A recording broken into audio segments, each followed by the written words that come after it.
Support for Amanpour comes from our friends at Rocket Mortgage by Quicken Loans. Home plays a big role in your life. That's why Quicken Loans created Rocket Mortgage. It lets you apply simply and understand the entire mortgage process fully, so you can be confident you're getting the right mortgage for you. To get started, go to rocketmortgage.com/Amanpour. Tonight, he is one of a league of state officials across the United States using the courts to push back against some of President Trump's policies. But how will the retirement of the Supreme Court Justice Anthony Kennedy change all that? My conversation with the Attorney General of Washington State, Bob Ferguson. Plus, chasing the American dream and the struggles of migrant families trying to live that dream. Film director Kim Hopkins joins me with her poignant story of one such family from Cuba.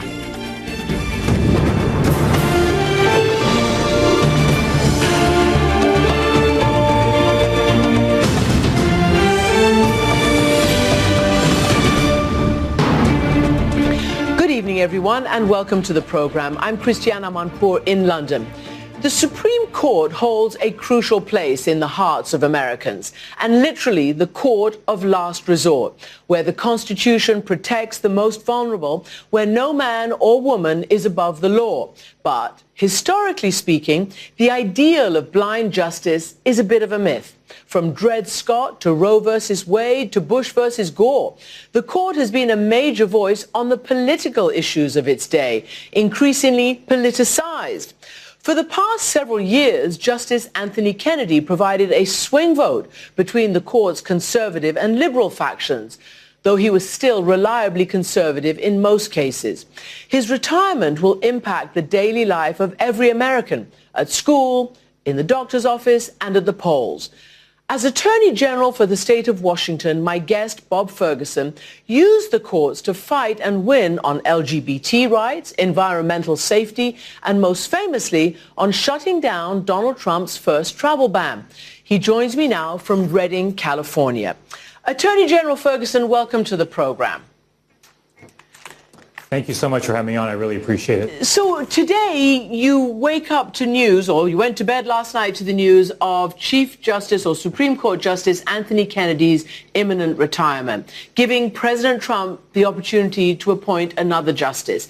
Just tell me what you feel about that, what direction you think it will take life in America.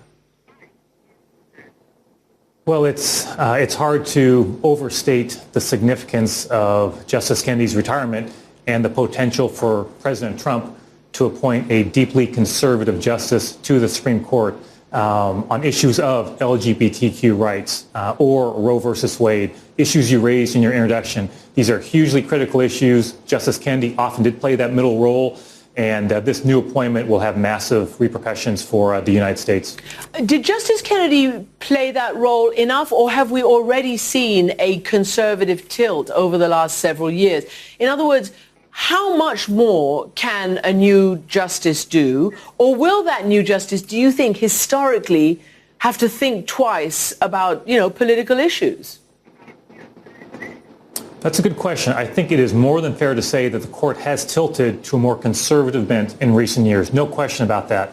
That said, Justice Kennedy has, on some significant issues, like gay rights, for example, played a decisive role in advancing those protections for LGBTQ individuals in the United States because of his decisive votes. So I think it's fair to say, yes, there's been a conservative bent towards the court. We've seen that on a number of issues. But on certain high-profile issues, Justice Kennedy did come to the other side. I'm very worried, as are many, that independence that he would sometimes display may be lost now with the new appointment from President Trump. Okay, so this directly affects some of your work because you have been using courts, lower courts as well, to challenge, certainly in the last year and a half, some of the policies of this presidency. But also we see the administration rushing to fill lower courts with new judges whenever there's a vacancy. How does this what is the confluence of this? What is the result of this on the cases you are trying to push right now? Well, let's say the travel ban. Let's say your recent case, along with other attorneys general, on the separation of families, which you're challenging. Well, a couple thoughts on that. So Washington State has filed 28 lawsuits against the Trump administration in the last year and a half or so. Many of those cases we joined with other states as well. So it's a group effort from Democratic attorneys general like myself across the country. But we have filed 28 lawsuits. 9 of those cases, we had decisions from the lower courts. We won all 9 of those. So we haven't lost a case yet. Now, some are still working their way through the appellate process. So on one hand, I would say many of the positive decisions we've gained challenging the Trump administration have actually come from federal judges appointed by Republican presidents. So it's not like it's black and white, that you can simply assume because a judge is appointed by a Republican or Democratic president that they will have a certain orientation or vote a certain way on key issues. That said, with that caveat, the fact that President Trump has the potential now to really impact the U.S. Supreme Court, and to your question, deeply impact lower courts where many of our cases are initially fought, has significant repercussions. Now, we'll not change how we do our business. If we think the Trump administration is violating the law, we'll continue to file lawsuits, and we think we'll still be successful, as we have been. We haven't lost a case yet, because the Trump administration continues to violate our Constitution and our laws in such deeply fundamental ways. So you say you haven't lost a case yet, and you did challenge the first version of the travel ban, and that version is still, not allowed. So you have that. However, the Supreme Court, as we all know, this week approved and allowed the third version of the travel ban. At the same time, a lower court, the Ninth District, basically ordered the government to reunite separated families. That was a case by the ACLU. So on your specific issues, what are the messages to the administration, do you think? Well, our messages are always quite consistent. My message is no one's above the law.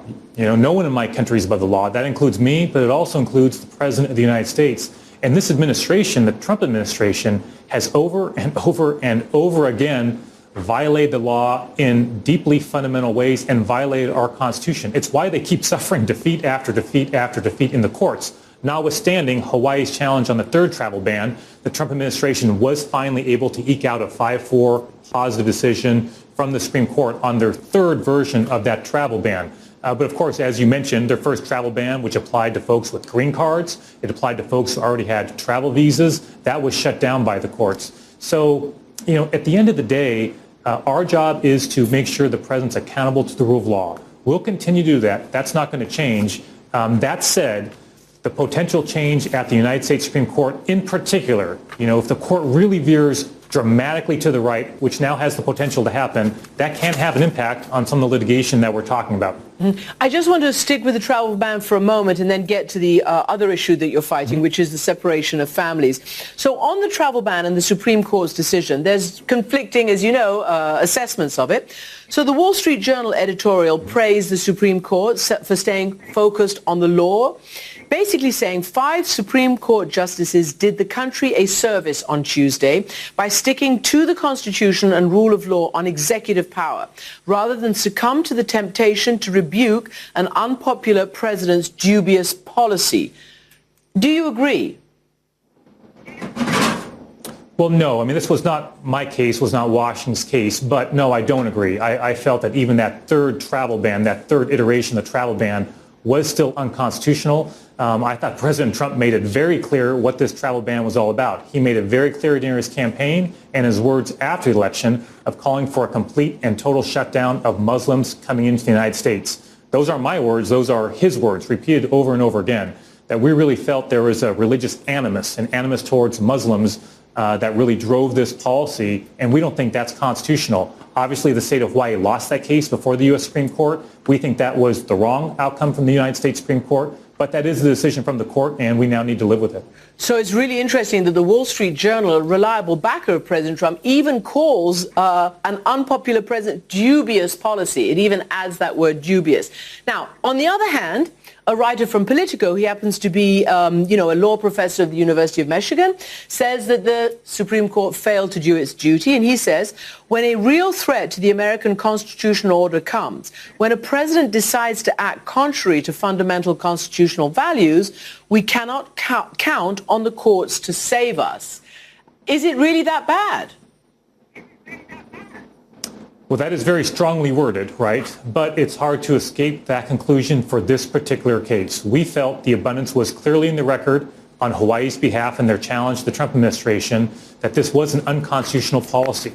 It was motivated by, as I mentioned, that animus towards Muslims, that there was not evidence to support what the policy purported to try and achieve. So, this was a high-profile case. On the positive side, that first travel ban was shut down, right? And the second one was not able to go forward in totality either.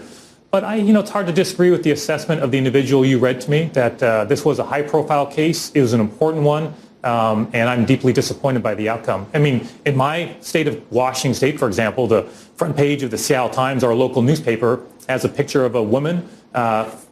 She lives not far from me in Seattle, and she's married to a man from one of the countries that's affected by the travel ban. She's saying she may literally have to leave the United States to be with him, to be with her husband. Those are the type of real life, personal impacts that are going to happen as a result of this travel ban. And let's get back to the case that you're contesting right now and the idea around this zero tolerance policy and the separation of children. So this ACLU case that we were talking about where, the courts were ordering the government to reunite separated families, the judge writes that the Trump administration does a better job of tracking the property of criminal detainees than it does tracking migrant children separated from their parents.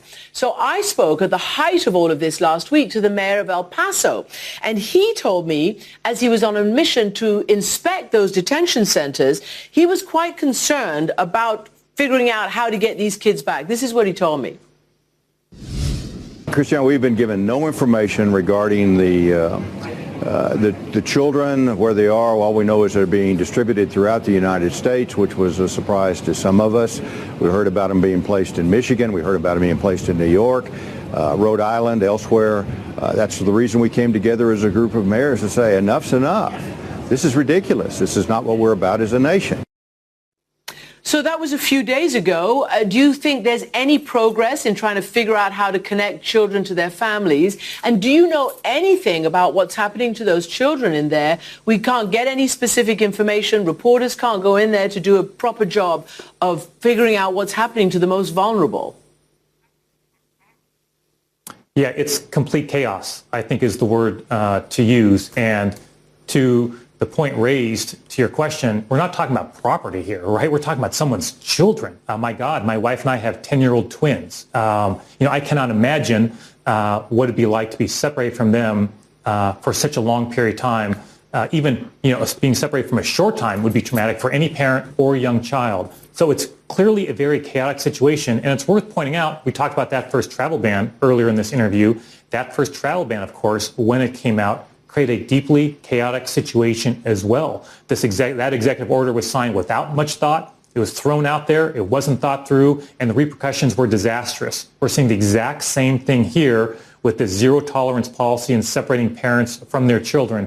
So it's, frankly, typical, unfortunately, of how this administration works on issues that have such dramatic impacts on people and their lives. So very briefly, your lawsuit calls this policy cruel and unlawful. And we've certainly heard some really horrendous things happening to those kids. The president signed that executive order ordering the administration's policy of separating children to be ended. Does that solve the problem? The executive order, no. The executive order, it was really a publicity stunt. It was for a press conference purposes. But no, it does not solve the problem. I'll give you one specific reason why it doesn't solve the problem. About 2,500 children have already been separated from their parents before that executive order was signed. Nothing in that executive order at all grandfathers in or protects or ensures those 2,500 children will be reunited with their families. Nothing. It's silent on that. That's outrageous. And we think the executive order itself is filled with so many caveats to be absolutely meaningless moving forward as well. Third, Trump administration has demonstrated repeatedly that they're willing to go back on previous statements, back on previous policies, day to day, Twitter to Twitter. And so there are deep problems with the executive order. There are deep problems with this policy overall. But the impact is real. Parents are being separated from their children, and that harm is dramatic and needs to be stopped right away. And your case continues. Attorney General Bob Ferguson of Washington State, thanks so much for joining us this evening. Support for Amanpour comes from our friends at Rocket Mortgage by Quicken Loans.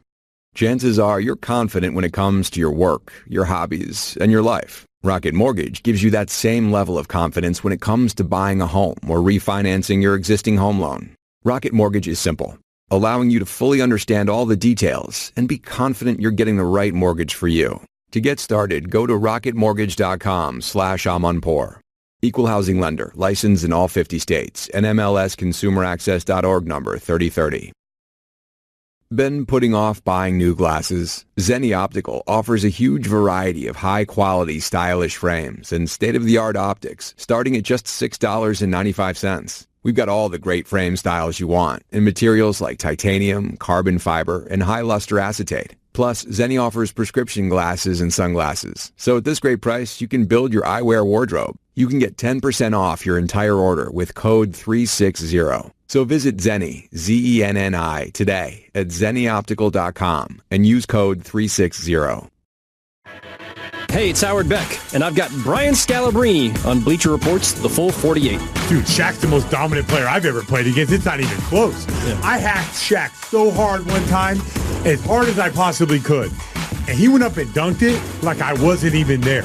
You want to talk about a grown man feeling insignificant? That was the most insignificant I felt in my entire life. So check out The Full 48 now on the Bleacher Report app or subscribe at Apple Podcasts.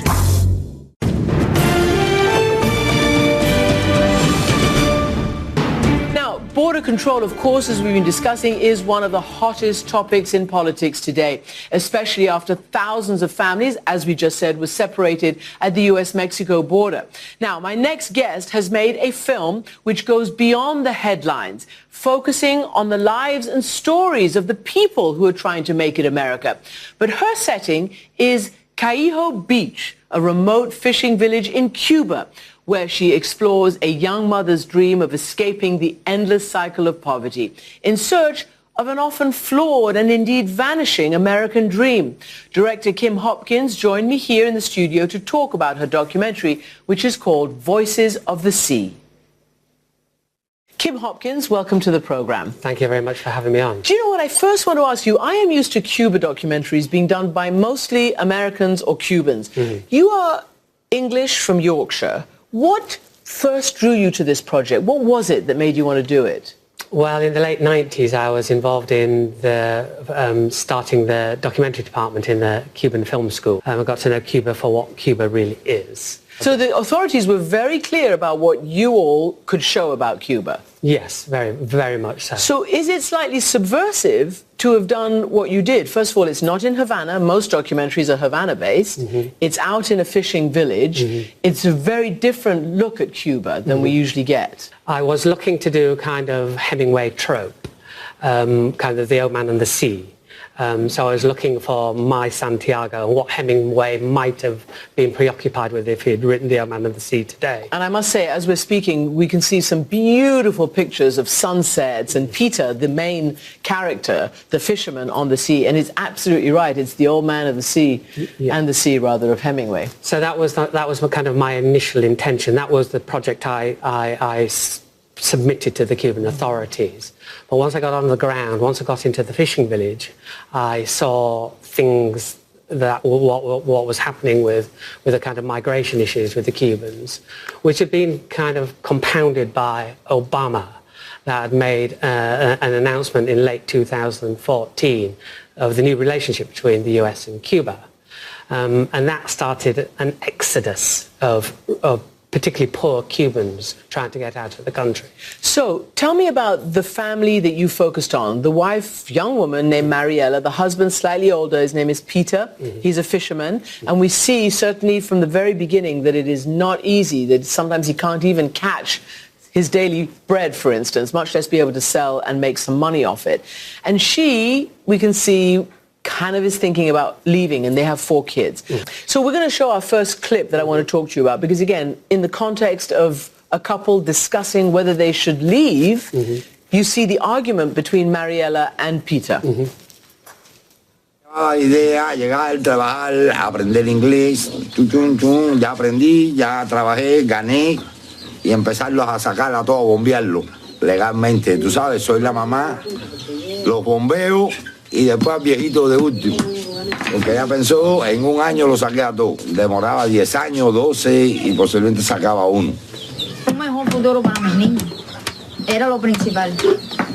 Y aquí yo tuve que sacar al mayor de la escuela. Y el otro cuando termine va a tener que hacer lo mismo. Nunca vamos a hacer nada, nunca vamos a hacer nada. ¿Qué tú quieres ser, pescador? No sabes más nada. No tienen esperanza de saber más nada. I mean, it is incredibly poignant, isn't it? I called it an argument, but it's a discussion of what to do. And these families, certainly this one, seems to be stuck in limbo. And you hear throughout that the government is just not providing for the poorest of the poor. Yeah, I think Peter's just pragmatic, and I think you can see the elephant in the room in that particular scene. The elephant being? The elephant being the American dream. And I think, Mariella is of a different generation. He has dreams. She's also slightly more formally educated than Peter. So that kind of gives her drive. And of course she has 4 children who are not getting a very good education. She even talked about having already to pull the oldest out, and she may have to pull the others out. Yeah. I mean, it is actually tragic. Yes. And you have this unbelievable cell phone video, which we're going to play, of this ramshackle boat, people packed into it, and surrounded by man-eating sharks. I don't know, sharks in any event. Let's just play it and we'll just talk about it afterwards.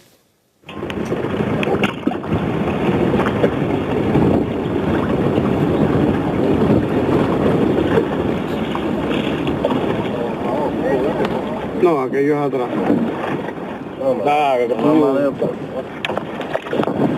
Grande eso, claro. Oye, yo no sé cómo yo no solté una bola de sangre.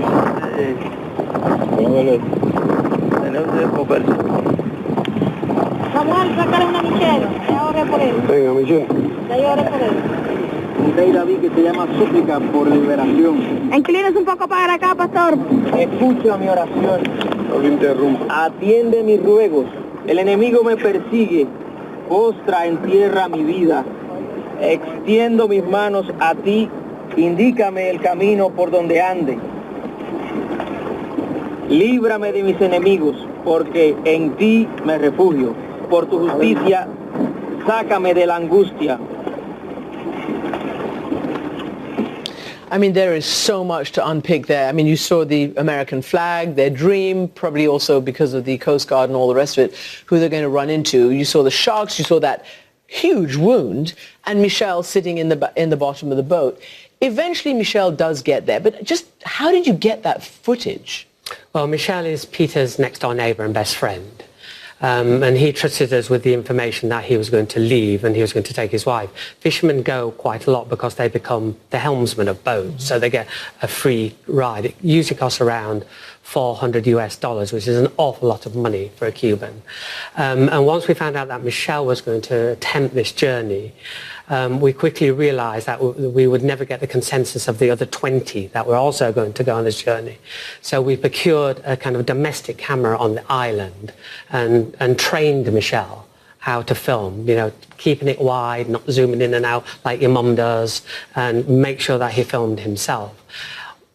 We thought they may get intercepted, and if they did, to jettison the camera, keep hold of the SD card, the recording material, and try and hide it somewhere. And that's exactly what they did. When we got the material back, we expected minutes, and Michelle actually came back with about 4 hours of amazing visceral material of the entire journey.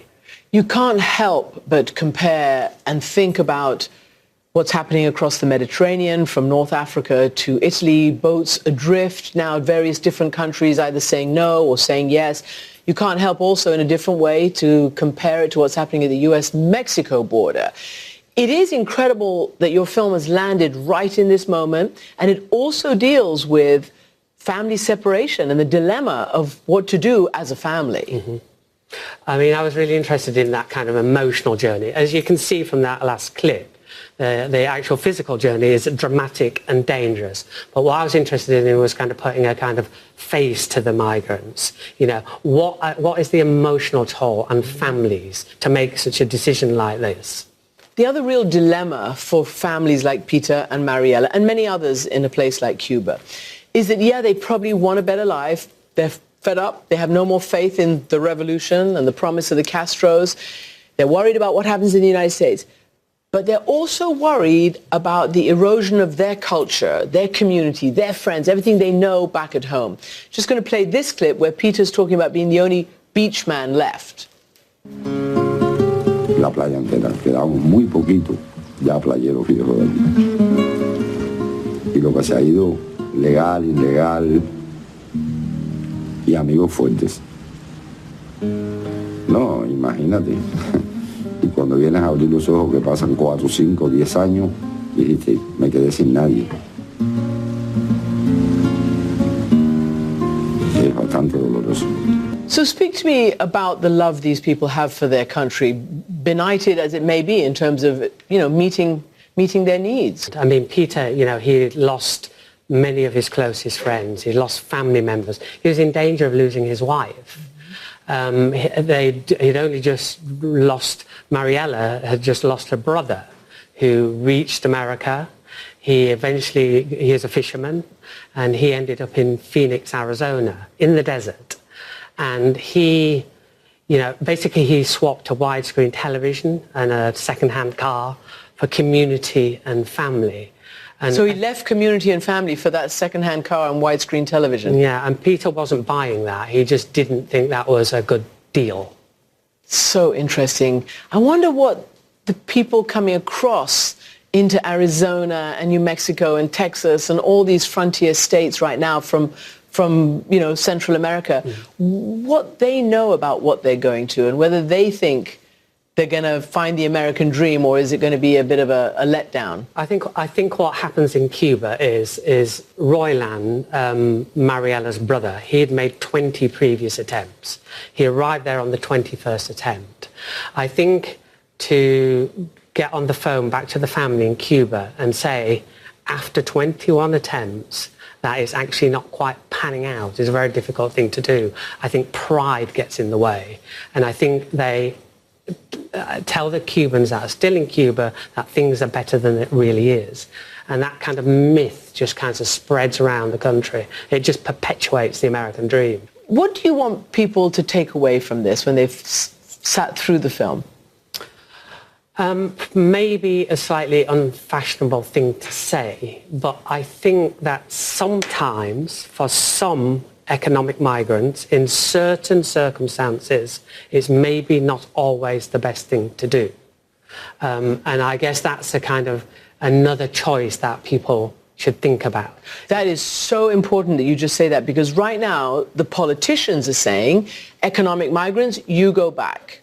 If you're in legitimate fear of persecution or war or all the other terrible things that could give you refugee or asylum status, it's hard to say what you said. It is. But they're going to have to be making those decisions, if not, the governments will. Mm-hmm. As I said, it's an unfashionable thing to say, but it's what I witnessed. And you've told it beautifully. That is the most spectacular visuals, certainly, in that in your film, and really interesting relationships too. Kim Hopkins, thank you very much indeed. Thank you so much. And that's it for our program tonight. Thanks for watching, and goodbye from London.